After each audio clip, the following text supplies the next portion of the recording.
मेरा शहर छपरा। शहर से एक डोर तो 27 साल पहले कन्यादान करके तोड़ दी गई थी। बाकी जो भी रिश्ता था वो माँ बाप के प्यार से सिंचकर जैसे तैसे जिंदा रहा। 1984 के अप्रैल महीने में हम पहली बार इस शहर में सांस लेने आए थे। 2022 के मार्च के महीने में पापा ने इसी शहर में देह त्याग दी। पापा को मेरा लिखना पसंद था। कभी कभार जो भी कविता कहानी उनसे शेयर की, उन्होंने इसकी चर्चा बार बार की थी। आज उनको याद करते हुए छपरा की एक समरी लिख रही हूँ। इसी शहर की सड़कों पर इतने साल पैदल स्कूल गई, साइकिल से कॉलेज, दोस्तों के घर, बाजार, लेकिन अब शहर पहचान नहीं आता। बहुत कुछ बदल गया है या हम ही शायद भूल गए हैं। गाड़ी की खिड़की से सर निकालकर हथुआ हाउस खोज रही थी। देखा कि कोई स्कूल खुल गया है उस जगह।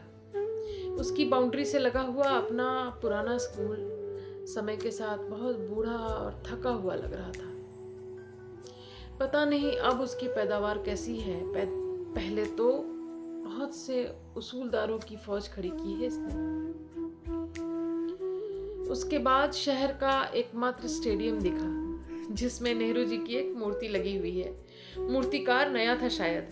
मूर्ति के सर, धड़, हाथों का अनुपात थोड़ा हास्यास्पद बना दिया था। हम लोग छोटे थे तो खड़े होकर कंधे और सर के अनुपात पे हंसा करते थे। हम वो नस्ल हैं जो पुराने नेताओं को किसी पार्टी से जोड़कर उन पर नहीं हंसते। क्लास 4 की नैतिक शिक्षा की किताब में पढ़े लेसन को बहुत ही नैतिकता के साथ आत्मसात किया है हमने। जिला स्कूल का गेट किशोरावस्था की यादों का एक खजाना लिए अब तक खड़ा है, जीर्ण शीर्ण हालत में। क्लास 6 के बाद हमारे जैसों का एक बड़ा जत्था प्राइवेट से सरकारी स्कूलों में जब भेजा गया, तब लड़के और लड़कियों को अलग अलग स्कूलों में भर्ती करवा दिया गया। जिला स्कूल लड़कों का स्कूल था और गर्ल्स स्कूल हमारा। दोनों एक ही मेन रोड पर करीब 800 मीटर की दूरी पर हैं। पूरब से आने वालों को गर्ल्स स्कूल के दर्शन होते थे और पश्चिम से आने वालियों को जिला स्कूल क्रॉस करना पड़ता था। हम पश्चिम वाले थे। पुराने साथी जिनके साथ रोज खेले अगर जिला स्कूल के गेट पर मिल जाते थे तो नजरें झुकाकर निकल जाना होता था। छोटे शहर की शरीफ लड़कियों की यही निशानी हुआ करती थी। किशोरावस्था की बहुत सी प्रेम कथाएं वहीं पनपी, मरी, दफन हुई, पिट गई, नजरबंद हुई और कुछ तो फलीभूत होकर सुखी परिवार भी बन गई। हॉस्पिटल चौक पर आज भी मजनुओं के 2 अड्डे विराजमान हैं।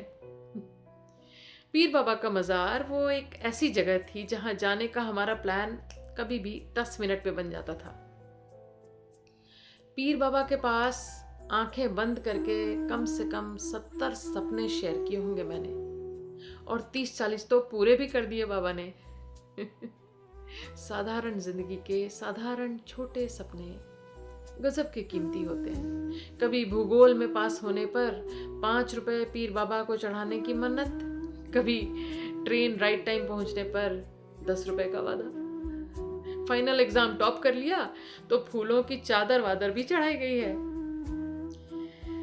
मजार के बाहर प्लास्टिक बिछाकर पतले मोमबत्तियों, अगरबत्तियों और इलायची दानों की दुकान लगाए। जो लोग अब दिखते हैं वो नई पौध के लगते हैं। हमने शायद उन्हीं दुकानों से उनके दादा या पिता से मोमबत्तियां खरीदी थी। मेरी मन्नतें बहुत ही सेक्युलर रही हैं। मुसीबत आते ही भगवान को याद करके काली जी को जो प्रसाद चढ़ाने की मन्नत होती थी वो मैं पीर बाबा पर पूरा कर लेती थी। मेरा मानना था कि पीर बाबा और काली जी आपस में समझ लेंगे और बंटवारा कर लेंगे। हथुआ मार्केट वही एक शहर का एकमात्र शॉपिंग हब था और आज भी है। हम लोग उस राज्य के उस माहौल में पढ़े हैं जहां अंधेरा होने से पहले घर में होना जरूरी होता था। गर्मियों में अंधेरे का पैनिक 6 बजे शुरू हो जाता था। और सर्दियों में 5 से भी पहले। बाजार में घूमते, शॉपिंग करते हमेशा घड़ी पर नजर होती थी। 4:30-5 बजते बजते सब आधा अधूरा छोड़कर दुकानदार से मोल भाव, बसा बसी, गर्मा गर्मी सब रोक कर रिक्शा तलाश करना शुरू। हथुआ मार्केट के बाहर कई रिक्शे वाले खड़े होते थे। आज तो टेम्पो, ई रिक्शा भी हैं, लेकिन हम 3 पहियों वाले साइकिल रिक्शे के समय की बात कर रहे हैं। हमारा मानना था कि जिस रिक्शे पर खूब लाल पीले ऊन के गोले मोती लटके हुए हैं, चकाचक सा हुड है, जवान रिक्शे वाला है, वो बहुत ही तेज रिक्शा चलाएगा और एक्सीडेंट कर देगा। इसीलिए हम बूढ़ा थका हुआ रिक्शा वाला पहले प्रेफर करते थे। कई बार धोखा हो जाता था। फटेहाल बूढ़ा रिक्शा वाला रॉकेट की गति से चलाने लगता था। हम सांस रोके किसी तरह घर पहुंचकर चैन पाते। इसका उपाय मम्मी ने खोज लिया था।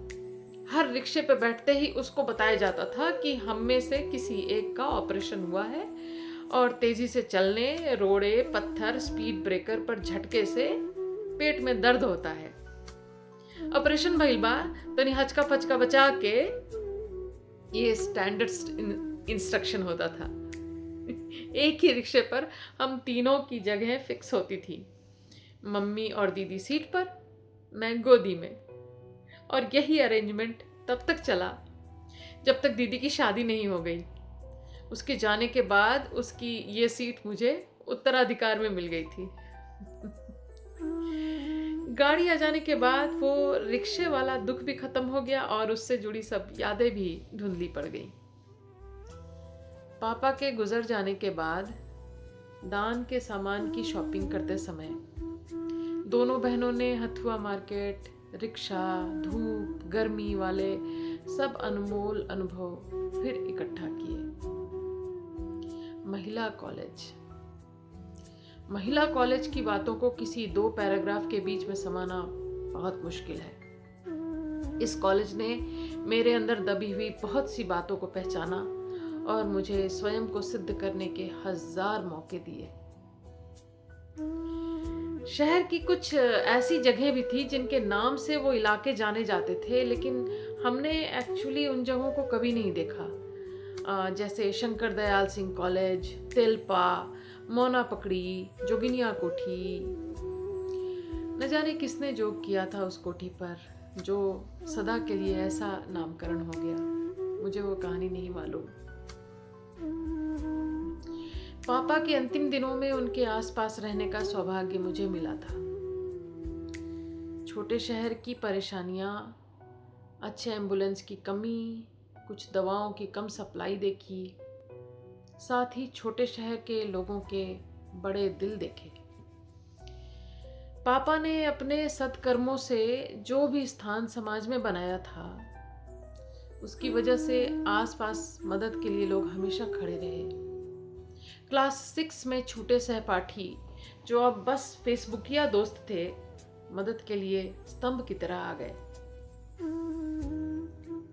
घनी आबादी वाले छोटे बड़े घरों के जंगल, फुटपाती दुकानों से सजी संकरी हुई सड़कें, जगह जगह बेतरतीबी से लगी ट्रैफिक जाम करती हुई मोटरसाइकिलों, चिलचिलाती धूप में पैडल रिक्शा खींचते रिक्शा चालकों के शहर में पापा का आना, रोजी रोटी कमाना, हमें पालना, हम सबकी शादियां निपटाना, अपना आखिरी जन्मदिन धूमधाम से मनाना और वहीं के एक अस्पताल में वेंटिलेटर पर अपनी आखिरी सांसें लेना।